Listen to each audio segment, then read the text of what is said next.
Hey guys, welcome back to my channel where I'll be discussing the Women's Euro semifinal between Germany and Spain. You can also listen to this match review on Spotify, link in the description below.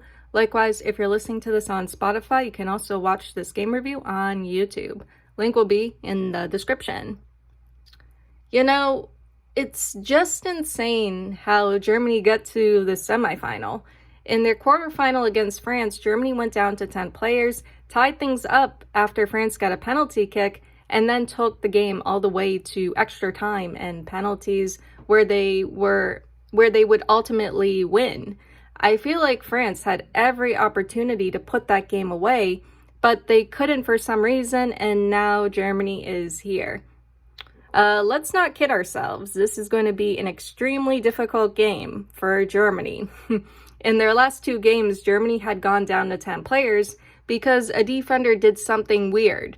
Wamser getting sent off against Sweden for a handball, which that wasn't dumb at all. That definitely happens a lot in soccer. But Kathy Hendrick grabbing Mbach's hair and getting sent off, that was really dumb. Anyway, to get to the point, Germany should not go down to 10 players against Spain because that would be extremely stupid. At the moment, Germany's back line is pretty stretched. Hendrick is out for this one, obviously. Gavin is still injured. Linder has an ankle injury and is out. Minga and Kanak are fighting through it. Kat is realizing 120 minutes really does mean 120 minutes, but she managed to stay in for 114 minutes against France. That was impressive.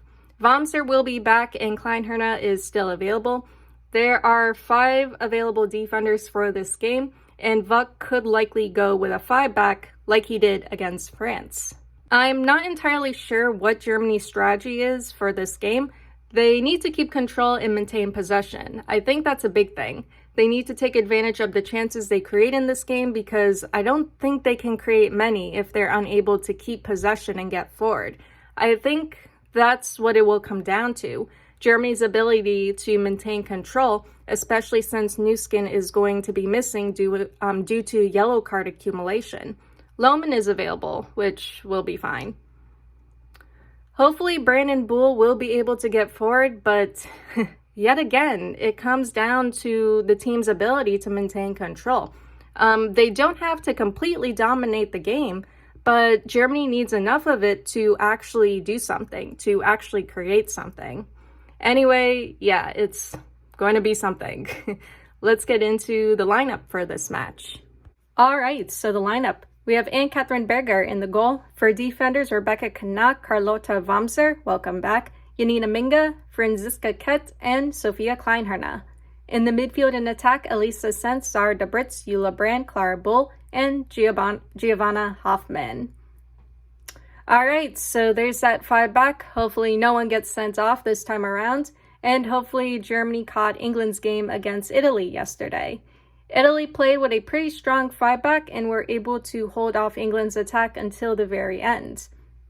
When it comes to Germany's midfield and attack, I see what Debritz brings to the midfield. She is a central midfielder, but I think she leans more towards attacking.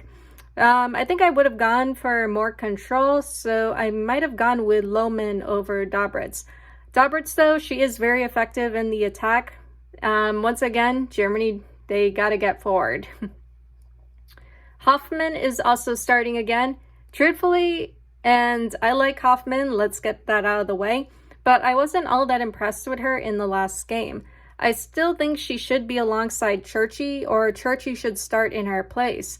Hoffmann is aggressive in the attack. I think the plan for her was to be the next Alex Popp and kind of be like Alex Popp's replacement, much like Schuler. And unlike Schuler, Hoffmann is on the move a lot more. However, I didn't really notice her much in Germany's game against France, except for the occasional tackle and somehow removing Botcha's shoe. Brandon Bull, though, they were attacking, especially Brand, like she was always making those runs into the box. I guess when it comes to Hoffmann, I just want to see more from her and more involvement in the attack. It would also be cool if she scored, though. Once again, I like Hoffmann. I think she's an awesome player. That being said, let's get into the first half. All right, so the first half, We are off. Germany are in a 5-4-1 with Hoffman up top. Spain are in a 4-3-3. So the 10-minute mark, Germany are hanging in there. I don't mean that in a bad way. Spain has had the majority of control and possession so far. That was to be expected. Spain have been getting forward and they have been in Germany's box. However, the back line is going strong. Kanak has been good. She prevented some corners.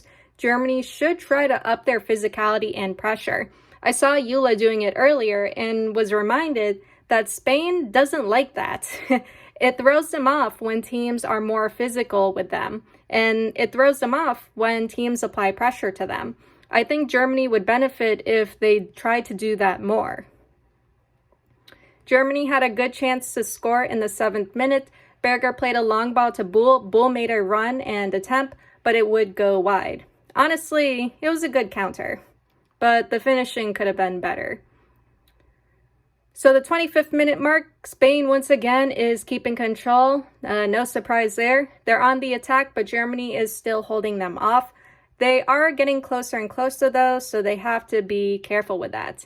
They had a dangerous chance in the 20th minute. The ball would be crossed into Germany's box. A German defender, not sure which one because there's 5, she brought it down but didn't clear it. Spain stole it off her and made an attempt, forcing a save from Berger. Germany's backline is doing well, Kanak especially, but it's that kind of lack of awareness and reaction that could hurt Germany later on if they're not careful. Germany did have an attacking opportunity in the 15th minute. Bull made a run off a build-up play, and instead of playing it through to Hoffman, who was open, Bull tried to go for it herself with 2 defenders right in front of her, and obviously her attempt was blocked. So the 35th minute mark, there was some concern for a knock in the 27th. She went down and the trainers came out to check on her. The trainers gave the thumbs up that she could continue, which is good news. They were checking her knee on the sidelines. I remember they touched an area of her knee and I noticed a jolt from Kanak. She's good to continue, but yeah, I can imagine playing like in the last game, like going 120 minutes. Yeah, that's a lot, and she's probably still feeling that. In the 29th minute, Germany's cross would find Hoffman, but she couldn't get the shot off. Then in the 30th minute, Wamser played an overlapping ball to Hoffman, but she was offside. Hoffman had the right idea getting on that though. Spain is still on the attack, but Germany's backline has been going strong. Kanak, great. Wamser cutting down everyone who runs into her. Eula, whenever she challenges someone or fouls them, I would like to think Lena Oberdorf is somewhere like, yeah, that's my girl. I taught her that. All right, so the 45th minute mark, things are starting to get dangerous for Germany. In the 40th minute, Spain got a corner kick. It was sent in. There was one attempt off the post. The second attempt went over. Then in the 45th minute, Spain had an attempt in the box. Berger blocked it and waved off Kanak so she could collect it. Then, not even a minute later, there was another run and attempt from Spain that Berger saved. Like, seriously, do you guys understand now why Merle Frams was always pissed and appeared to be yelling at her back line? It's because of stuff like that. The focus in Germany's backline is beginning to slip at this point, and they have to be careful. In the 42nd minute, Bull made a run into the Spain box, and instead of making an attempt or passing it to Hoffman, Brand, whoever was there, she just got it taken away. Someone said Bull is being a bit selfish, and I kind of agree. There were chances Germany needed to take advantage of, like that one. The half would end in the 46th minute with Germany 0-0 with Spain. All right, so Germany are 0-0 with Spain. It's not a bad first half performance from Germany. They're defending well, but like I said previously, as the half went on, the awareness and focus in the back line is beginning to slip. Germany's strategy appears to be patience, and a lot of it, defense and strong countering. But Germany can't do that if their back line is going to slip. Regardless, Kanak has been solid in the back line. I'm really enjoying her performance in this game. She's the kind of defender I I would like and want to have as a goalkeeper. Quick and decisive. I really like her clearances. They're very quick and instantaneous. There's no hesitation at all. Merle would probably like her and approve of her, right next to Dorson. As for Germany's attack, we're not seeing much from them, which kind of was to be expected, but the times they are getting forward, Bull's decision-making is questionable. It's like she's trying to go for it by herself, and it's not working. She needs to rely more on Hoffman and Brand. Honestly, she wasn't like that in the group stages. She was connecting well in the attack before. In fact, it was the players in the box not connecting with her. But now she needs to find Hoffman and Brand. At the same time, they also need to support her as well. That being said, on to the second half. All right, so the second half, we are off. The 58-minute mark, Germany are doing a little better in these earlier minutes. There's better movement through the midfield, and they've had a few chances here and there. Nothing substantial just yet, but it's progress. Spain is still on the attack. No surprise, still dangerous, but the back line is doing well. Kleinherne had a strong tackle. Kanak still kicking. Brand is picking up a lot of defending slack. Funny moment in the 54th, Hoffman got tackled and she ended up taking out another Spain player in the process. It reminded me of Oberdorf tackling McCabe and taking out Eula Brand in the process, back when they were playing at Wolfsburg. And I think it happened twice. All right, so the 68-minute mark, it's a lot better from Germany. They are getting forward now, but the attack isn't really connecting in the box. Maybe they'll get there eventually, but not right now. Germany's backline and defense, still strong, check. In the 63rd minute, Dahlmann would come on in place of Dobritz. So the 78th minute mark, not much of an attack from Germany at the moment, but the defending has been good. That's been solid. In the 76th minute, Germany created a build-up play. Eula was running. She played it over for Bull and was offside.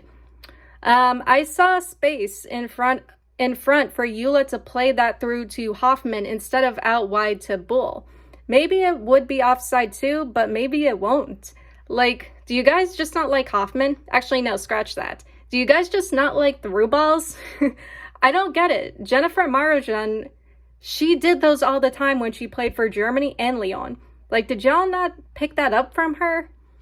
So the 90th minute mark, some concern for Berger earlier. She was down for a bit, turned out to be okay though. Germany is still defending okay. The back line locked in. They don't seem to be tired. The attack was able to get forward, but still no connection in the box. In the 83rd minute, Germany had a free kick outside of Spain's box. Bull's attempt from the free kick would go wide. It was close, but I kind of knew that was going to go wide, unfortunately. In the 85th minute, Churchy would sub on for Hoffman. It showed Hoffman decompressing on the bench, and it was kind of just like me. Calm and relax for a minute, and then instantly annoyed about something. All right, so the second half would end in the 94th minute with the scoreline still 0-0.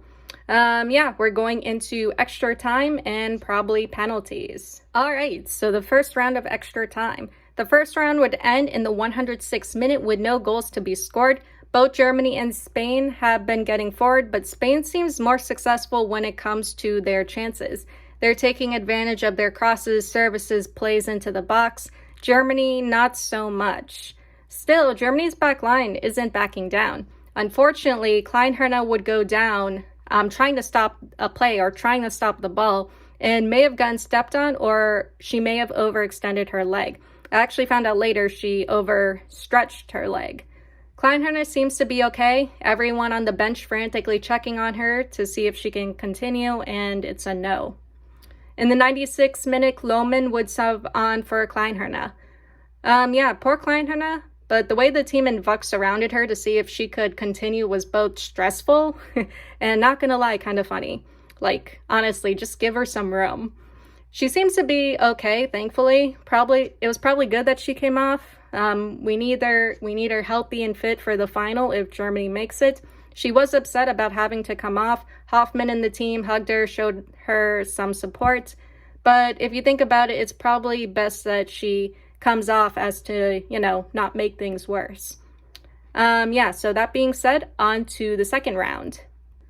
All right, so the second round of extra time would end in the 121st minute, with Spain winning 0-1. In the 113th minute, Lohman was unable to clear the ball, basically kind of gave it back to Spain, and Bonmati was able to run in and score. So Spain will be moving on to the final, where they will face England. All right, so Germany loses 0-1. Honestly, it was going good until it wasn't. I appreciated Germany's defending in this game, which was solid overall. It's the best and longest I have seen them defend for. I like the idea of Germany in a 5-back, but the attack was a different story in this game. I'll get into that later though. Kanak, Minga, Ket, Kleinherne, and Wamser were great, especially Kanak. It is disappointing and heartbreaking, and I feel for the players. They really gave it their all. No doubt, I think Germany would have won if it came down to penalties. Lohman coming in for Kleinherne probably would have been okay if she was just given instructions to defend and support the back line. I'm not sure if she was. If the plan was for Germany to take it all the way to penalties, that should have been the primary focus for the whole team and not just the back line. Get everyone to drop back in defense and completely shut out Spain. That's also something Germany has done before, and I'm surprised that they didn't do it in this. Maybe they really thought their attack can get forward, but given how their attack was playing in this game, it just didn't seem likely because of how disconnected and disorganized they were. Which goes into my next point. As for Germany's attack, yeah, like I said, disorganized, disconnected, those are probably the best words to describe it. Out of sync, too. Yeah, they got down there. They had chances, corners, set pieces, potential plays, but the attack just wasn't connecting in the box. They couldn't connect and finish when they needed to. Someone really needs to teach the attack through balls. When Eula, Hoffman, and Bull would attack together, I saw space for through balls for Hoffman, and instead you go out wide to Bull. But the thing is with Hoffman, she's a striker. You just have to put the ball in front of her and she'll do whatever it is she does, which is score goals, which is what strikers should do. But yeah, play it through for her. I mean, through balls are your friends, with actually good benefits for once. Anyway, it's been a pleasure following Germany in the Euro run. Kofoch, it'll be okay. That is all I have for you guys today or tonight, and I'll see you all in the next one. Later.